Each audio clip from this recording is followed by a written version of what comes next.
place my full name, Oscar John Terrazas, and it'll bring up the various videos that I've been posting and are posted already. All right, let's get into this one.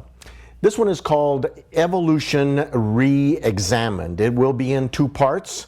And the first part is biblically, of course, compared, but would be evolution and its foundation and how it relates to the study, the scientific study of eugenics. Part two is actually getting into the paleontology, the archaeology, the discoveries that were made that science has proved false.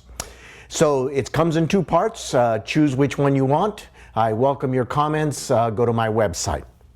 And let's get into it. Evolution Re-Examined. So in Genesis 1:26, it says, "And God said, let us make man in our image after our likeness." So let's some principles of the Bible. Number one, the Bible does not give us dates of creation. Spiritual beings were created before man, according to the scriptures. And 6000 BC as a date of creation is a theory. There's various who disagree. Some put it at 4000 BC, some put it at 6000 BC, and they all have their reasons. Right now, the current Hebrew calendar is at 5776, and we're not sure if they started it right. The us in verse 26 of Genesis 1 is yet to be answered. God is speaking to himself, but not as a Trinity, because a Trinity would create three gods, not one. And Israel says, "Hear, O Israel, the Lord our God is one Lord." In 1 Corinthians 15:39, it says, "All flesh is not the same flesh, but there is one kind of flesh of men, another of beasts, another of fishes, another of birds." In other words, in science, there is different species. And those species can only breed among themselves, which I'll show you later. Unless, of course, there's some kind of assistance of man as we get into modern science. So what is evolution? Evolution is the change in the inherited traits passed on of a population of organisms through successive generations, ones that are born after. This change results from interactions between processes which introduce variation into a population and other processes which remove it. In other words, as the generation reproduces, it also reproduces change over a long period of time. So in this particular picture you see here, there was an artist rendition of how things changed and where they became, all the way from the different animals that there are there. And of course, this has now been disproven in science. One of the denials of evolution is climate change, that everything was constant over the earth, never no freezing, never no heating, everything was absolutely the same. And over time, science has changed with discovery. We see that again and again and again. Modern discovery contradicts the theory of evolution. Just most teachers won't admit it rather than lose their jobs. Suppression of the truth and evidence and entry into the educational system does not make it truth. In other words, there has been many that have held back or don't place in books things that have contradict the theory of evolution.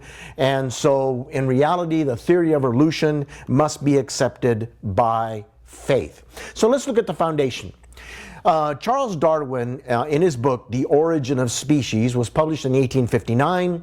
It was considered a scientific work of literature, which is the foundation of evolutionary biology. But let's read the whole title of the book.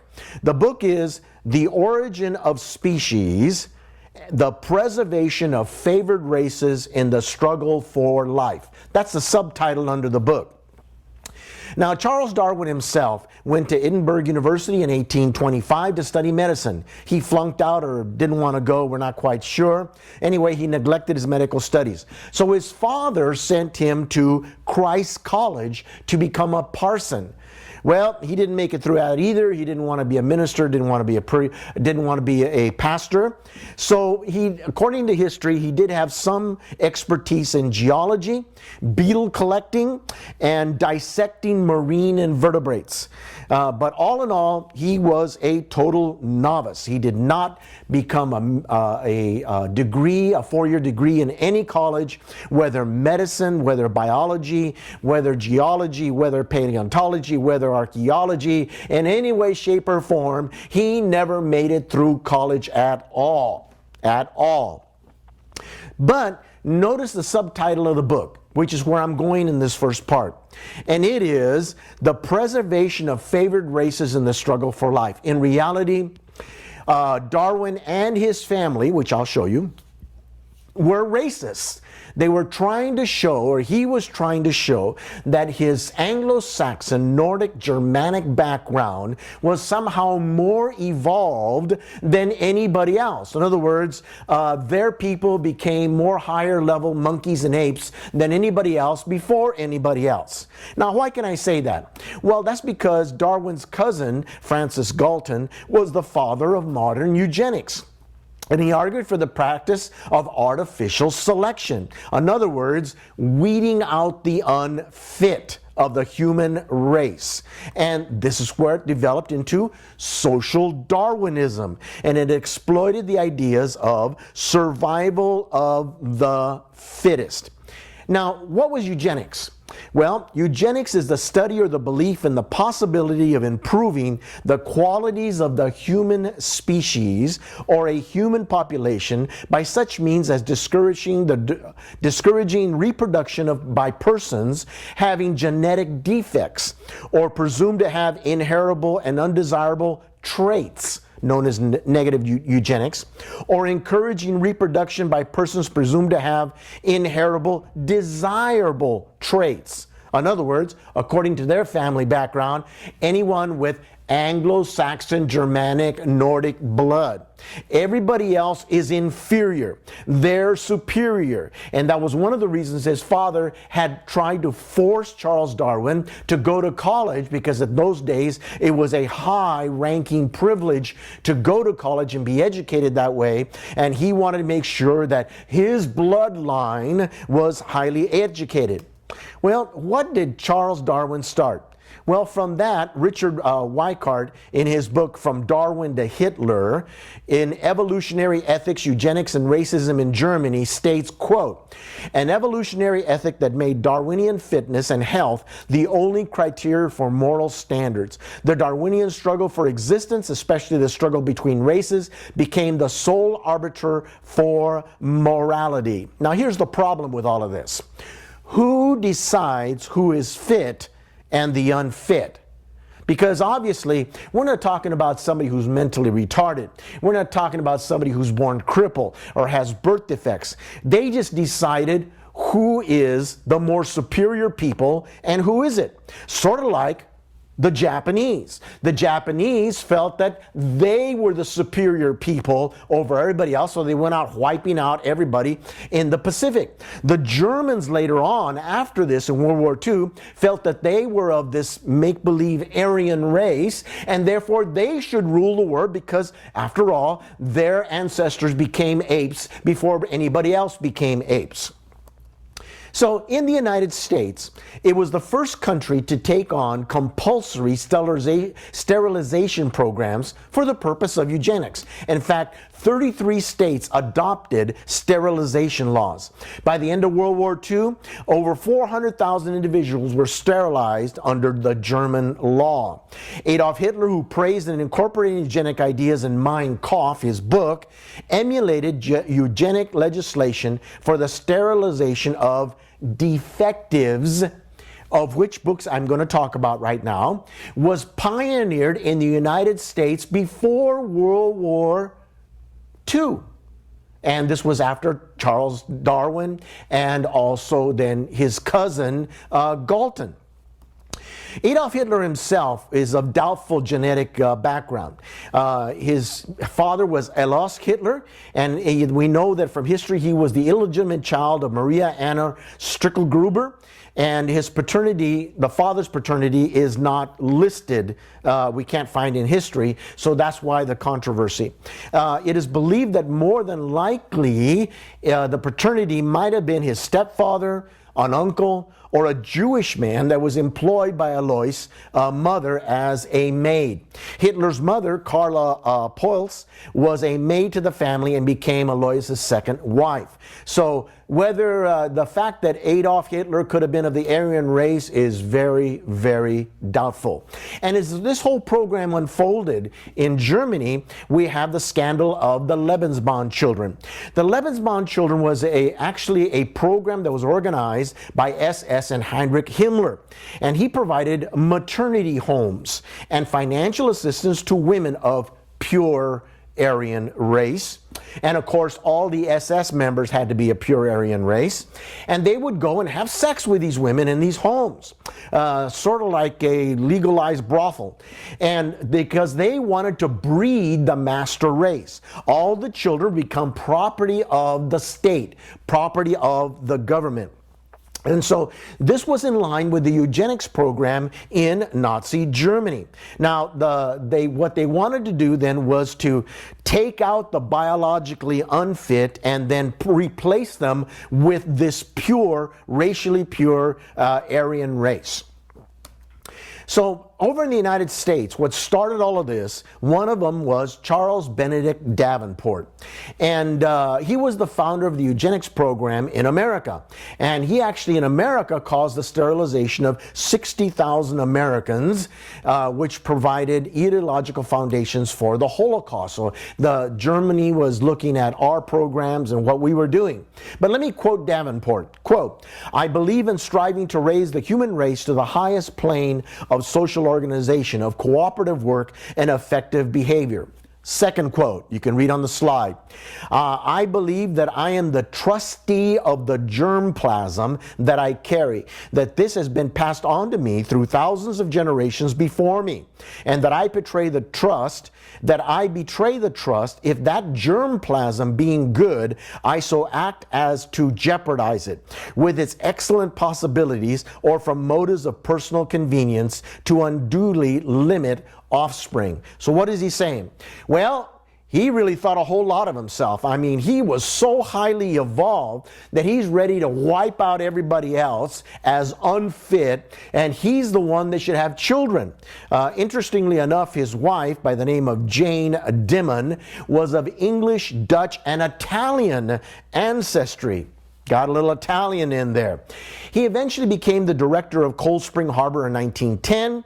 He founded the Eugenics Record Office with the approval of Congress and reported to Congress on eugenics. In 1911, he put out his book, you can get the book, Hereditary in Relation to Eugenics, and it was actually used as a college textbook for many years. So this guy had a high level of evolution of himself.